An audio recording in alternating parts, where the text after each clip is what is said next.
அன்பானவர்களே, குர்ஆனிலே ஒரு செல்வந்தனுடைய நிகழ்வை அல்லாஹ் சொல்கிறான். உலகத்திலே மிகப்பெரிய ஒரு செல்வந்தன். அவன் எப்படிப்பட்ட செல்வம் படைத்தவன் என்றால், செல்வத்தை கொடுத்த அல்லாஹ் சொல்கிறான், லதனூஉ பில் உஸ்பதி உலில் குவ்வா அலா இன்ன மஃபாத்திஹு லதனூஉ பில் உஸ்பதி உலில் குவ்வா. அவருடைய செல்வங்களின் களஞ்சியங்களுடைய திறவுகோல்களை, களஞ்சிய பொதிகளை அல்ல, திறவுகோல்களை, ஸ்டோர் கீன்னு சொல்லுவோம், களஞ்சிய சாலை திறவுகோல்களை சுமப்பதற்காக வேண்டி ஒரு பலசாலியான ஒரு கூட்டம் தேவை. அவ்வளவு செல்வம் படைத்தவன் அவன் தான் காரூன். மூசா அலைஹிஸ்ஸலாத்துடைய கூட்டத்தை சேர்ந்தவர். அவனுக்கு செல்வத்தை கொடுத்து அல்லாஹ் சொன்னான், வபித்தகி ஃபீமா ஆதாக்கல்லாஹு தாரல் ஆகிரா. உனக்கு தரப்பட்ட இந்த துறை, இந்த பணம், செல்வத்திலே மறுமை தங்குமிடத்தை நீ ஆசை வை, தேடிக்கொள். மறுமையிலே சுவர்க்கத்தை அடைய, அல்லாஹ்வுடைய திருப்தியை அடைய நீ முயற்சி செய்து கொள். உன்னுடைய இலக்கை, உன்னுடைய குறிக்கோளை மறுமையாக ஆக்கிக்கொள். செல்வந்தனாக வாழு. உலகத்திலே அவனுடைய குறிக்கோள் எல்லாம் மறுமையாக இருக்க வேண்டும். செல்வம் என்பது ஒரு துறை. அதில் அல்லாஹ்வை திருப்திப்படுத்துமாறு அவனுக்கு சொல்லப்பட்டது. வலா தபிகில் ஃபஸாத ஃபில் அர்த். பூமியிலே குழப்பம் செய்யாதே, பூமியிலே அவருடைய பணத்தை வைத்து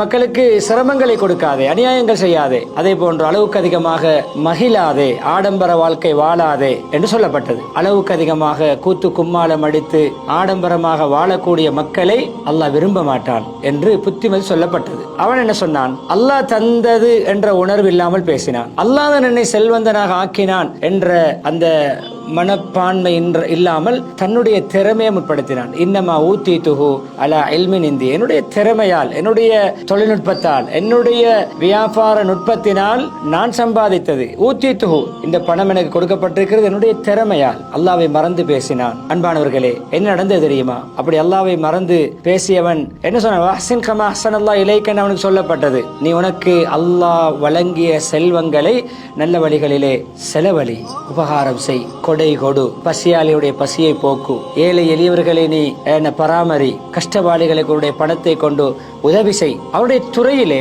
செல்வந்தனாக இருந்து கொண்டு இறை திருப்தி அடையுமாறு சொல்லப்பட்ட பொழுது அவன் சொன்ன வார்த்தை தான், என்னுடைய திறமை, நான் என்னுடைய திறமையால் சம்பாதித்தது, நான் என்னுடைய இஷ்டப்படி சம்பாதிப்பேன், செலவழிப்பேன் என்ற பாணியிலே பேசினான். என்ன நடந்தது தெரியுமா? எந்த துறை, எந்த வளம் அல்லாஹ்வை சந்தோஷப்படுத்தவில்லையோ அது பறிபோகும், அது அழியும், அது முகவரி இல்லாமல் ஆகும். அவன் பெரிய ஆடம்பரமாக படைப்பட்டாளத்தோடு முன்னால் வலது இடது பின்னால் என்று அவருடைய பாதுகாவலர்கள், ஊழியர்கள் எல்லாம் அப்படியே வலம் வர பவனி வந்து கொண்டிருக்கின்ற பொழுது, பெருமதியான குதிரை வாகனங்களிலே வந்து கொண்டிருக்கின்ற பொழுது பூமிக்குள் சுழிவாங்கப்பட்டான். அந்த பெரிய உலக வர்த்தக மையம் நடத்தியவன், பெரிய பொருளாதார களஞ்சியத்துக்கு சொந்தக்காரனாக இருந்த தொழில் அதிபர், ஒரு பெரிய சீமான். என்ன நடந்தது? அவன் பூமிக்குள்ளே சுழிவாங்கப்பட்டான். எகிப்திலே குப்பைகள் கொட்டப்படும் இடமாக அவன் சுழிவாங்கப்பட்ட அவனுடைய தர்பார், அவனுடைய களஞ்சியம், அவனுடைய பொருளாதார மையம் அப்படியே மாறியது. அன்பானவர்களே, எந்த துறையை வைத்து அல்லாஹ்வுடைய திருப்தி அடைய மாட்டோமோ